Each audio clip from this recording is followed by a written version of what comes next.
Thank you for tuning in. Our next presenter is Ken d'Entremont, CEO of Medexus Pharmaceuticals. Mr. d'Entremont, you may begin. Thank you very much. Thank you for the opportunity to present Medexus here today. I want to reference our forward-looking statements. Should anybody want to read these are available on our website, medexus.com. This is really an overview of our business here. So if you know Medexus at all, we're very much a specialty pharma company with a real focus on commercial execution. So we don't really have any R&D risk here. We don't develop drugs on our own. We really look for drugs that have been developed elsewhere, possibly registered elsewhere, and we bring them to North America and launch and grow them through existing infrastructure, which already exists in both the U.S. and Canada. So our process has been steady in the last few years. We've had strong growth going from 10 million to 34 million, 74 million now this year, trending well over 100 million net revenue, and obviously along comes EBITDA with that type of growth. So as we go forward, we're really looking to continue to drive our revenue growth with organic growth of existing portfolio. I'll show you in a future slide that we've got a strong portfolio that we expect to grow significantly over the coming years, and then we will support that with additional business development. The whole portfolio that's been developed to date has been organized through business development or M&A, and we expect that to continue into the future. We've got a very strong business development effort ongoing, many short-term opportunities that we hope to bring into our portfolio in the coming quarters, and that will really be the driver for revenue growth in the future as well. As I mentioned, we don't really do any R&D in terms of product development or drug development. But we do development in terms of, in expanding the label of existing drugs. So when you look at our financials and see the R&D line, those spends are completely related to expanding the label on an existing drug called IXINITY, expanding the label to pediatrics, which would be an expansion of about 30% of the market. So that's the only real development that we do and the only risk that we take on drug product development. So if you look at our current portfolio, it's being supported by this group here. So it's a sales force of 26 people in the United States, another 23 in Canada, and that is the sales force that we expect to leverage with additional sales opportunities, additional products. The 26 people in the U.S. are calling on rheumatologists, of which there's 2,600, and hemophilia treatment centers, of which is about 140. So clearly, that size sales force can adequately cover all of the physician targets that we want to reach with the current portfolio. And then as we add other products, those people can obviously carry other products to those same audiences. And so that's where we get our leverage. In Canada, the sales force is actually larger per capita, mainly because we have a much broader portfolio. In Canada, it's 19 sales reps who are calling on allergists and primary care physicians, and then another 4 who are calling on rheumatologists and specialty oncology. Those two groups in the U.S. and Canada are supported by internal infrastructure that do the management, sales, marketing, regulatory, quality, all the rest of the jobs that need to be done in order to support products in those two markets. So the portfolio that we have is this. It's really driven by 4 core products right now. Rasuvo and Metoject, both are injections of methotrexate for the treatment of rheumatoid arthritis, just different brand names in the 2 territories, U.S. and Canada. IXINITY, which is a drug for Hemophilia B. Rupall, which is a drug for seasonal allergies. Those 4 drugs make up about 92% of our current revenue, and they're very much in growth phase. Those products are growing strongly. We expect them to continue to grow strongly. They have protection until late in this decade. And so we expect those to continue well into the future. On top of that, we have new products that we're just launching, products like Trispan. You may have seen the news a week or so ago that we have now licensed Trispan for the U.S. market. So we now have that in addition to the Canadian market. Triosulfan and Gliolan, both are good opportunities for us to grow into the future. So these products currently aren't making much of a contribution to our net revenues, but will do so into the future. So you can easily see this portfolio of products reaching peak sales of $100 to $200 million before too long in the next couple of years. So, we're on a very, very strong growth curve, and we expect that to continue into the future. We have recently licensed or acquired a product called IXINITY. We did this in February of 20. It is a product for Hemophilia B, a rare disease. There's only 4,000 to 5,000 people in the U.S. with this condition. We acquired this product for $30 million of cash, but I would point out to you that 9.5 of that was for working capital. It was primarily saleable inventory. So we bought a $34 million net revenue asset in the U.S. for less than one-time sales. We are paying a royalty of 2% for the next 2 years, and then 5% for the next 13 years on that drug. So we think that was very, very well priced, because a $34 million net revenue product growing at a 40% rate and has life well throughout this decade. We think it was a really well-priced asset. I should point out that it's only so far been launched in the U.S., where all of its revenue is being generated today, but we do have worldwide rights. So we will launch this ourselves in Canada, and then we will out-license it in other territories throughout the world. We have no intention of building infrastructure outside of the U.S. and Canada. There's plenty of opportunity for us to grow in these two territories. So IXINITY, the reason we're very enthusiastic about this drug is because of this. We're seeing really strong revenue growth. We expect that growth to continue into the future. Aptevo, the company that had this previously, had 12 sales reps on it. We have about 20 sales reps on this. So we expect to see this continue to grow, mainly because it's got a very nice product profile. The safety profile is good. It has an excellent recovery rate of 98%. Basically what that means is the amount of drug that goes to work. The competitive product has a recovery rate of only 87%. So you need more of their product than you do of ours. So obviously an advantage for us. Plus the half-life is a little bit longer than the competitive product.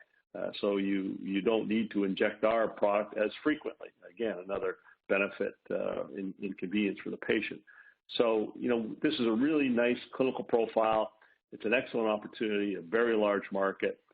So we expect to see this to continue to grow into the future. And this is the drug on which we're doing the pediatric study. Currently, we're not indicated for pediatrics, but that's about 30% of the market. So, obviously, we want to participate in that segment of the market. Completing the pediatric study, which is over 50% enrolled now, will give us the opportunity to do that in the next 12 to 18 months. So we think this is a good growth opportunity going into the future, and we will execute on that in the coming quarters. We also have very good growth opportunities in other products that are really making no contribution right now. One of them is Trispan. Trispan is a triamcinolone hexacetonide, which is the longest-acting corticosteroid for the treatment of various forms of arthritis. It's the drug of choice for juvenile idiopathic arthritis because in children, you don't want to do this injection more often than you have to. So having a drug like this, which works twice as long as the closest competitive product, means that you don't have to do this procedure as often. If our product worked for 6 months for these people, the competitive product only works for 3 months. So clearly, a strong clinical advantage for this drug. We've got it fully registered in Canada. now fully reimbursed, all provinces except for 2, BC and Manitoba. And a couple of weeks ago, we announced that we've just licensed this for the U.S. So we expect to do exactly the same thing in the U.S., and it uses all the same infrastructure that is already in place. There's another drug that we're working on that we think will be a significant contributor to our future growth. It's called Triosulfan. 2 years ago, when we acquired the U.S. business from Medac GmbH, Rasuvo, we also negotiated a 12-year right of first refusal, or a ROFR, on everything else in their portfolio. This is the most promising drug in that portfolio. Triosulfan is a conditioning agent used prior to stem cell transplantation. So basically that's a common treatment now for leukemia patients. And the reason we're so enthusiastic about this drug is the chart on the left. That's a head-to-head comparison of this drug, Triosulfan, to the drug they currently use called Busulfan. The difference in those two lines is a 26% improvement in overall survival. So 26% more patients are alive as a result of using this drug when compared to the competitive drug. So clearly, there's a strong clinical benefit to using our drug, and it's very clear what patients or physicians would want to use. So this drug, we've got it being registered in Canada. It's been applied, is undergoing a expedited review in Canada, which means a 6-month review period. And we're working on the licensing of this drug for the U.S. Just to give you some sense of potential for this drug, Busulfan, which is the competitive product, hit peak sales of $140 million annual revenue, U.S.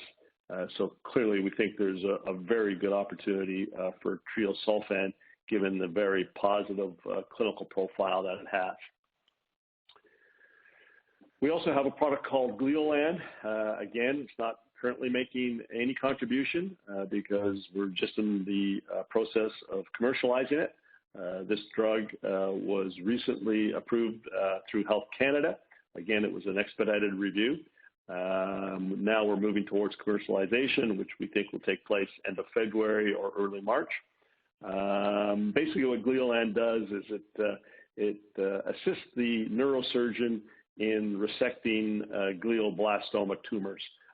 These are the most common form of cancerous brain tumors. Same one Senator McCain, Gord Downey, tragically passed away from. A very aggressive tumor. The way you treat it is by taking it out, and the outcome of the surgery is dependent on the completion of the resection. So the more complete the job you do on the resection, the better the survival for the patient. So clearly, you want to use something that allows for the best outcome, and that's what Gliolan does. It causes the cancerous tissue to fluoresce pink when you shine blue light on it. So this is revolutionizing how you do these resections, and we think it'll have very, very strong uptake when we commercialize it late this quarter.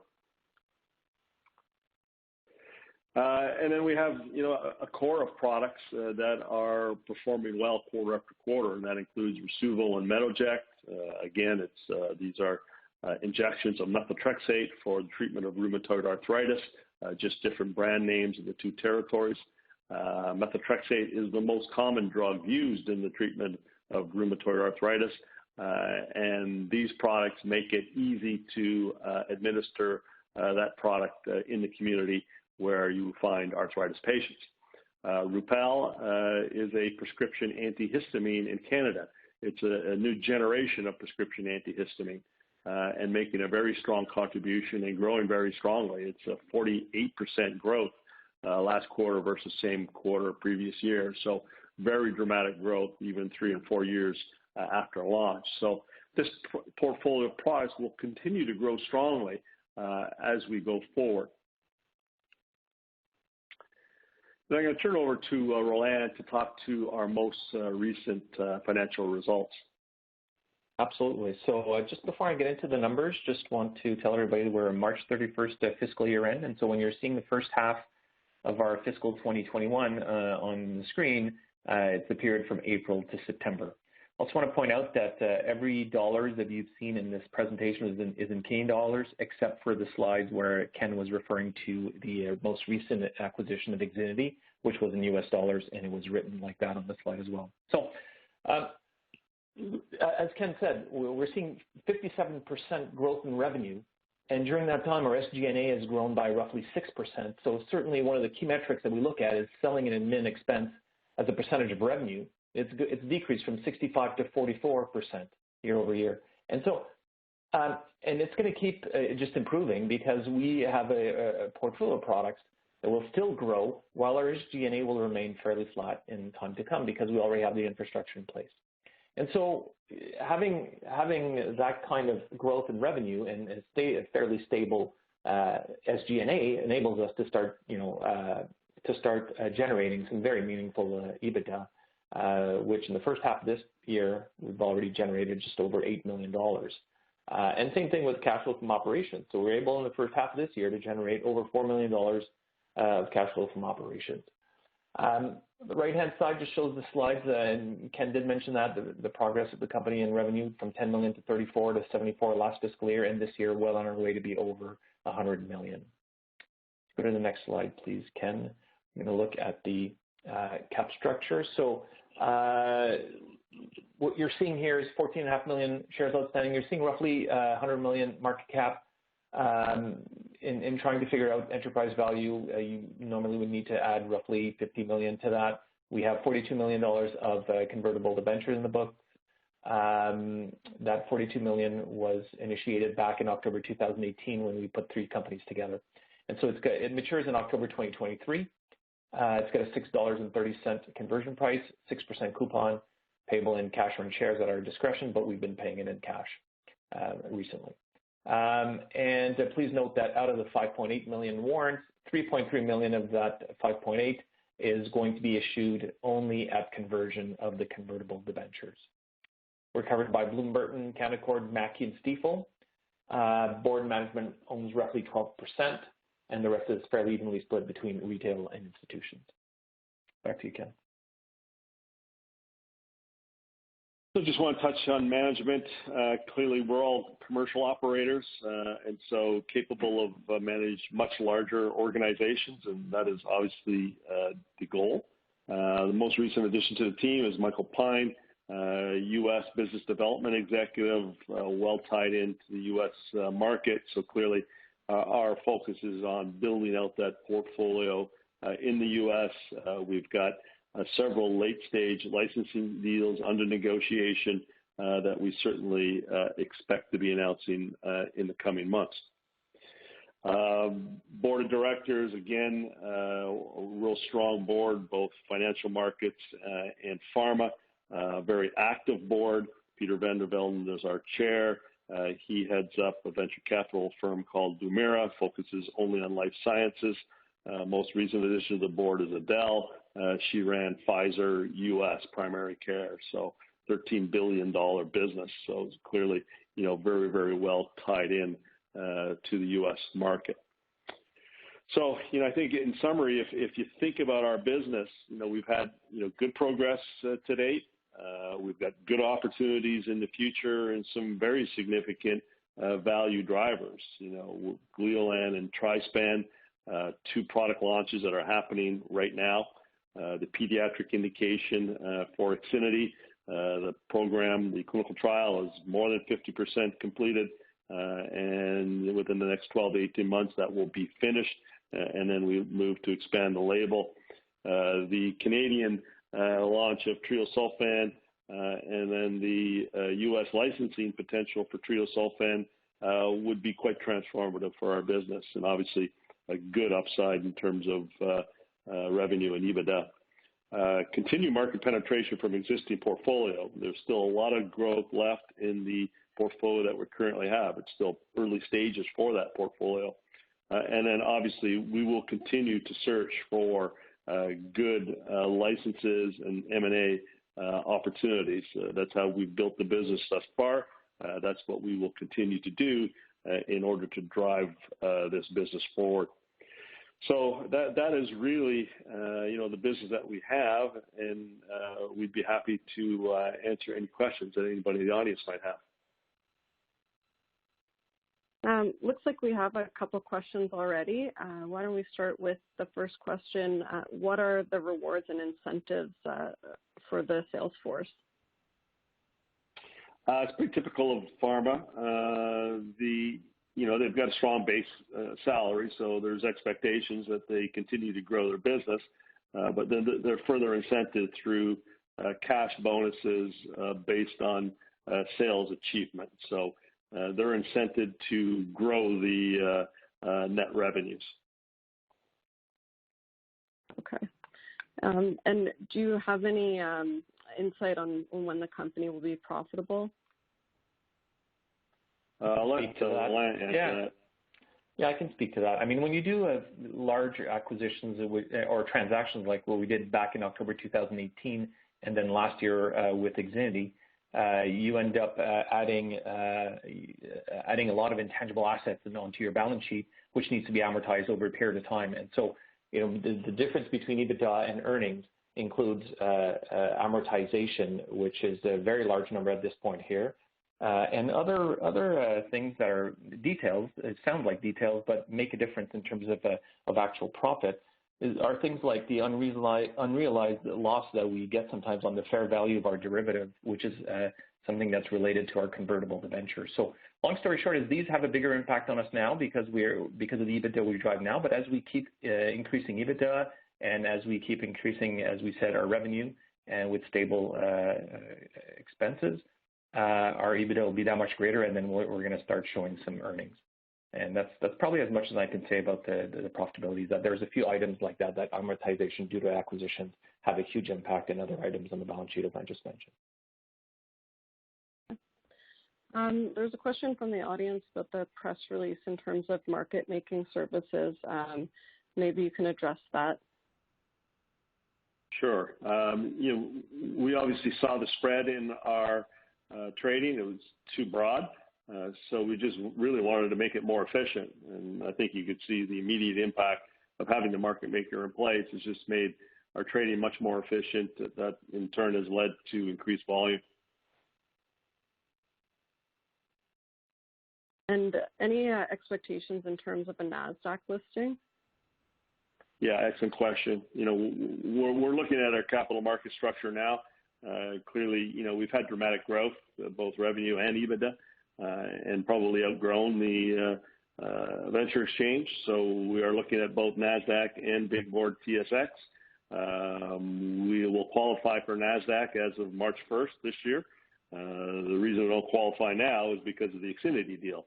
Because of the size of that deal, there was a 1 or a 12-month hold on us moving to NASDAQ. That expires as of February 28th. And then we will qualify all other parameters we meet now. And we're also looking at TSX. Okay. And just going back to the financials, there's a question from the audience about what the cost of goods sold consists of.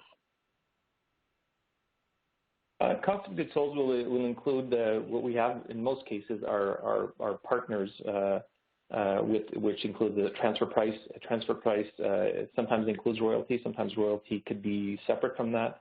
And it also includes a large part of amortization, as per what I mentioned a little earlier. Okay. And then maybe just going back to some of the product offerings, you announced this, you made an announcement on the entry into the U.S. with Trispan.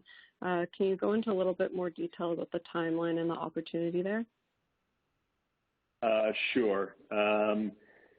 So we've licensed it now, which was a major step forward to find a manufacturing facility that was acceptable to the FDA. Remember, we've been working hand in hand with the FDA to find a solution to this drug shortage for these patients. So that site we know is approvable, and we are moving forward on the registration. Just a typical registration in the U.S. takes about 12 months from the time you file. So on the outside, we could see that product in market in, say, 18 months. On the upside, there may be an opportunity for us to distribute this product through the drug shortage program that the FDA conducts for life-saving drugs. That is the route that we took in Canada. We distributed it through the SAP program. We're hoping that we can do the same thing in the U.S. Okay. And on IXINITY, can you talk about, you have the worldwide rights. Are there partner discussions ongoing, or what's the status of that? Yeah, so we have initiated those discussions. That was part of the reason for hiring Michael Pine to lead business development, so that he could look at out-licensing as well as in-licensing. So he's initiated those discussions, and those are ongoing. Okay, and maybe just touch on some of the marketing initiatives that you're working on before we end the Q&A.